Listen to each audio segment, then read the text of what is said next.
Hello, habari, karibu tena katika channel yetu ya JW Herbal Clinic. Anaitwa Dr. Jimmy.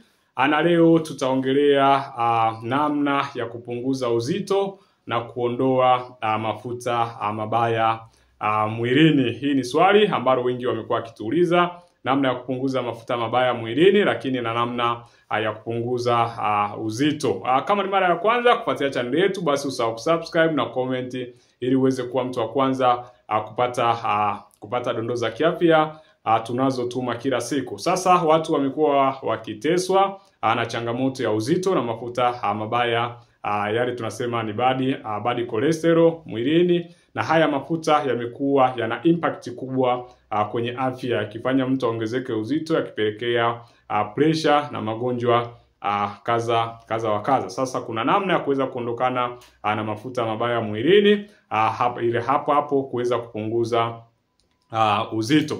Lakini kwenye video ambazo zimepita tumeelezea vyakula vya kupunguza uzito, tumeelezea dawa za kutumia kupunguza uzito kwenye video pia ambazo zimepita. Kwa hiyo kama unahitaji namna ya kupunguza uzito, basi fuatilia kwenye video ambazo zimepita, utaweza kuona zile tips utakazotakiwa kupunguza uzito mwilini. Sasa tutaenda kuangalia ni vitu gani vya kufanya ili kuondoa mafuta mabaya mwilini, lakini pia na kuweza kupunguza uzito. Kitu cha kwanza ambacho tunatakiwa kufanya, kula kwa kiasi. Yaani kula kwa kiasi, usile kwa burudani. Wengi wamekuwa kila kwa burudani, unakula kabisa, unashindilia.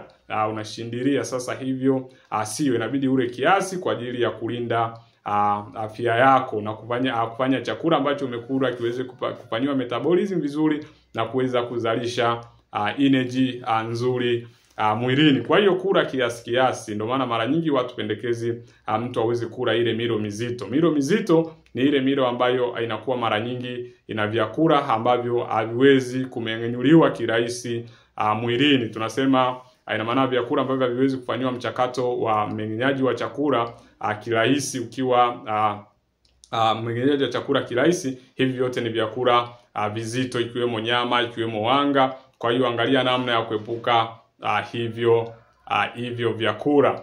Lakini pia cha pili, fanya mazoezi ambayo tunaita HIIT, ambayo tunasema HIIT, ambayo tunasema ni high intensity interval training.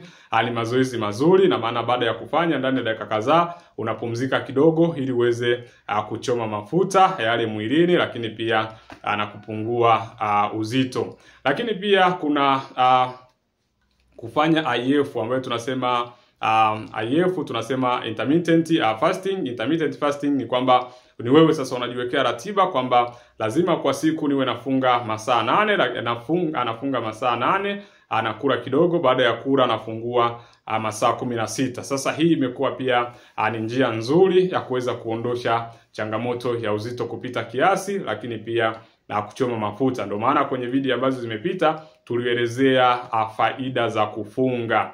Faida za kufunga, ambapo tunaongelezea faida za kufunga Ramadhani, lakini pia na faida ya kufunga Kwaresima, faida zake na hasara zake, na watu gani ambao watakiwa kufunga na ni watu gani ambao wanatakiwa kufunga. Kwa hiyo kama hujaona faida za kufunga na watu gani ambao wanatakiwa kufunga na watu ambao watakiwa kufunga, basi fuatilia kwenye channel ya video zetu ambazo zimeweza kupita, tumeweza kuelezea. Kwa hiyo faida namba 1 ni kuweza kuchoma mafuta mabaya mwilini na kuweza kupunguza uzito.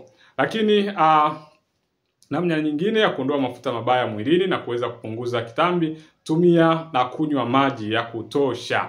Maji ya kutosha, tunasema 75% ya mwili wa binadamu ni maji. Kwa hiyo maji yana faida kubwa mwilini kwa sababu yataondoa sumu mwilini na kuweza kuleta uwiano sawa ndani ya mwili wa binadamu. Kwa hiyo unapokuwa unakunywa maji ya kutosha, inakuwa ni unatengeneza mazingira mazuri ya kuweza kupunguza mwili, lakini pia na kuweza kuondoa mafuta mabaya mwilini. Kwenye video ambazo zimepita pia tumeweza kuelezea faida ya maji mwilini. Wengi tumekuwa tufahamu faida ya maji, lakini pia tumeweza kuelezea ni muda gani sasa ambao unatakiwa ni muda gani sasa ambao unatakiwa kunywa maji, lakini pia unatakiwa kunywa maji lita ngapi kwa siku. Wengi hawafahamu wanatakiwa kunywa maji lita ngapi kwa siku, lakini Dr. Jimmy ameweza kuelezea ni kiasi gani cha maji unachotakiwa kunywa kwa siku ili kuweza kuondokana na changamoto hiyo ya kiafya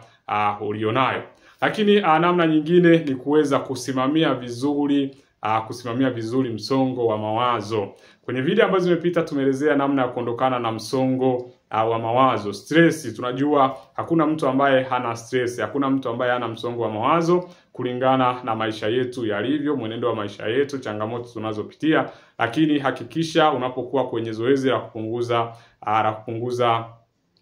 uzito, lakini pia kuweza kupunguza mafuta mwilini, basi hakikisha unaifanyia kazi kusimamia msongo wako wa mawazo. Jaribu kutafuta namna ya kuweza kupunguza msongo wa mawazo na kusimamia msongo wako wa mawazo. Itakuwa ni njia rahisi na bora kabisa kuweza kuondokana, kwa sababu ukiwa na stress unazalisha cortisol. Ukishazalisha cortisol, basi itakuletea changamoto kubwa mwilini mwako. Lakini kitu kingine cha kuweza kufanya, maji ya limao,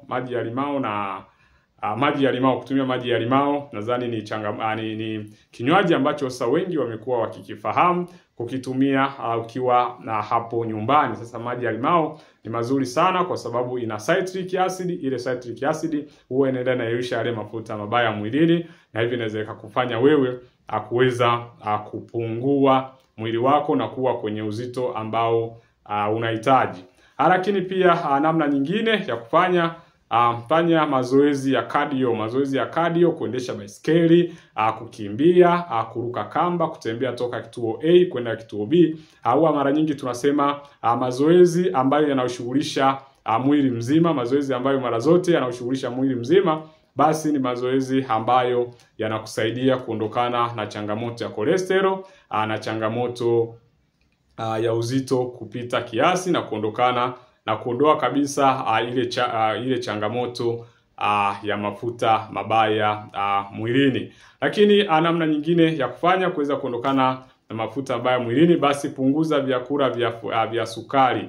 Hapo sasa tunaiongelea lishe moja kwa moja. Tunapoongelea lishe moja kwa moja, namna ya kuweza kupata lishe bora, kitu cha kwanza kwenye lishe bora, ukiwa unataka kupunguza uzito, punguza vyakula vya sukari. Mara nyingi watu tumekuwa tukitumia vile vyakula vya sukari mara kwa mara. Sasa vile vyakula vya sukari huwa vina athari kubwa katika kuongeza mafuta mwilini. Lakini pia punguza vyakula vya wanga kama ugali, kama wali, kama vyakula vyote vya ngano. Mara nyingi ile ni wanga ambayo tunasema end product yake itakuja iwe amino acid. Ukishakuwa na amino acid, mara nyingi utazalisha mafuta mengi mwilini, na ukishazalisha mafuta mengi mwilini, basi atakusababisha wewe kuweza kunenepa, kuwa na manyama uzembe, au kunenepa sana na kuwa na mafuta mengi mwilini.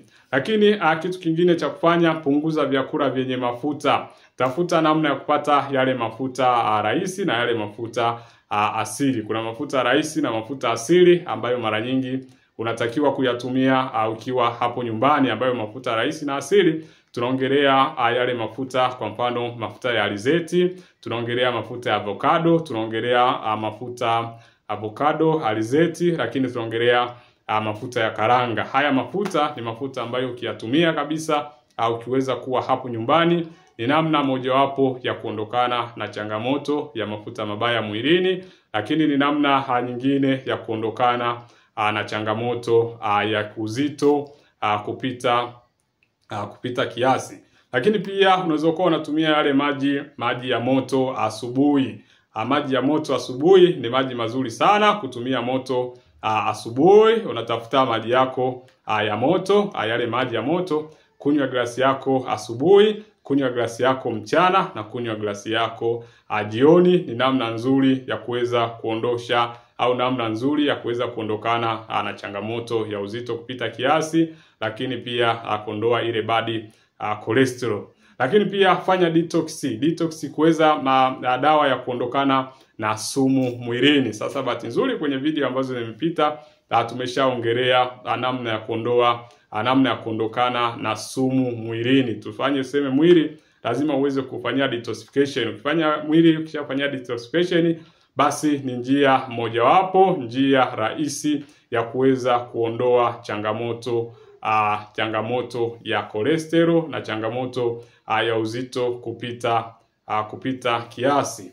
Lakini namna nyingine, yani kuna namna nyingi za kufanya, lakini pia kwenye video ambazo zimepita tumeelezea faida ya kulala, faida ya kupata usingizi mzuri. Sasa hivi tumekuwa na changamoto ya watu kutosinzia, watu kutoweza kupata usingizi. Sasa kwenye video ambazo zimepita tumeshaelezea faida za kupata usingizi, tumeshaongelea madhara ya kutopata usingizi wa kutosha. Sasa wengi kulingana na maisha yetu ya kila siku tumekuwa na hiyo changamoto ya kutorara. Sasa usipopata muda mzuri wa kulala, kupata muda mzuri wa kutafakari na muda mzuri wa kufanya meditations, basi ni chanzo kimoja wapo ambacho kinaweza kusababisha uzito wako kuweza kupanda, lakini pia na kuwa na bad cholesterol mwilini. Kwa hiyo hizo ni baadhi ya njia ambazo unaweza ukazitumia ukiwa hapo nyumbani kuweza kuondokana na changamoto hii ya uzito mkubwa mwilini, lakini pia kuondokana na changamoto ya bad cholesterol mwilini. Tuambie hapo chini kwenye comment, je, wewe ulifanya nini kuweza kuondokana na changamoto ya uzito kupita kiasi, lakini changamoto ya kuondokana na bad cholesterol. Nikumbushe tunasema sharing is caring. Kwa hiyo utaposhare na sisi, basi tutaweza kuona ni namna gani ya kuweza kuondokana na changamoto ya uzito mkubwa, lakini pia na changamoto moja kwa moja ya mafuta mengi mwilini. Lakini pia kwenye video ambazo pia tumeshaziandaa, tumeshaongelea ni namna gani rahisi au ni njia gani rahisi ambazo unaweza kuzitumia kuweza kuondokana na mafuta mabaya mwilini. Lakini tumeshaongelea faida mafuta mabaya mwilini, lakini ni madhara gani ambayo utayapata endapo ukiwa na mafuta mabaya mwilini. Nikukumbushe usisahau kusubscribe na comment ili uweze kuwa mtu wa kwanza kupata dondoo za kiafya tunazotuma kila siku. Karibu na Mungu akubariki.